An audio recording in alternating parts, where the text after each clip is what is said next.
Welcome to the Delmarva Almanac. Each week we connect you to the best of Delmarva. Like other almanacs, our aim is to tell you a little bit about our past, our present, and events in the near future.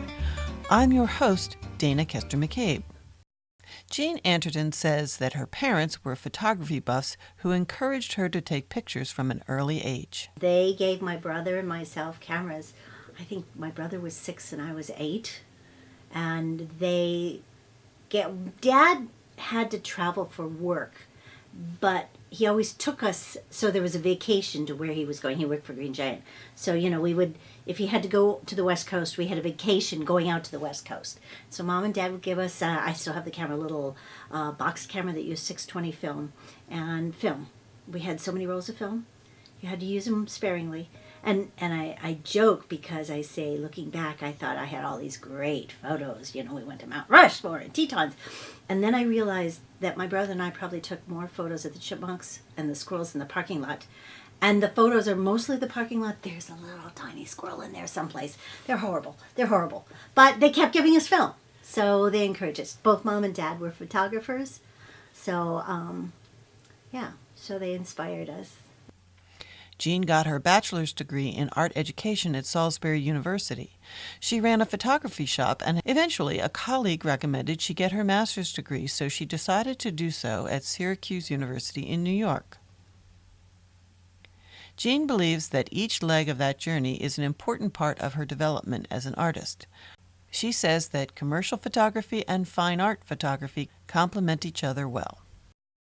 What you learn to see in whichever field, you can transfer to the other. So some of the technical things that you have to apply in the commercial field, lighting or, just being business-like, certainly applies to the fine art field, and that creative process that you have as a fine artist should not be neglected in the business world or in the commercial side.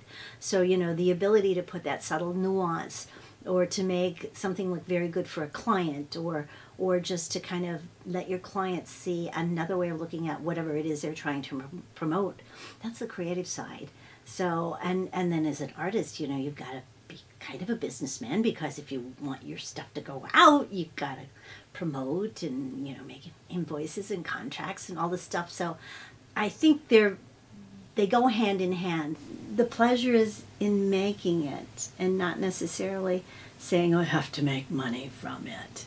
But there's also a pleasure of sharing it, and just having another one look at your work and interpret your work. Yeah, it's like writing a book and never showing anyone. I don't want to make art in a basket and keep it under the basket. Jeanne's fine artwork has a classical feel with dramatic lighting and classical arrangements of still life, flowers, and fruit. But they usually have an unusual twist, something unexpected. Some of the works are shocking in the way they communicate difficult messages about society. Still others are powered by a sense of whimsy. All have a breathtaking beauty touching on archetypes of art history.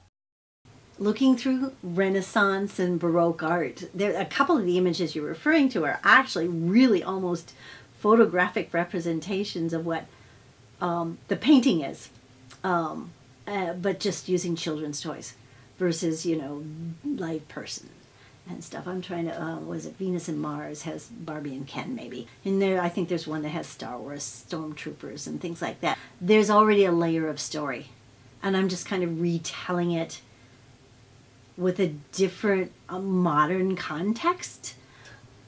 Traveling will change your world. And so I went to Italy.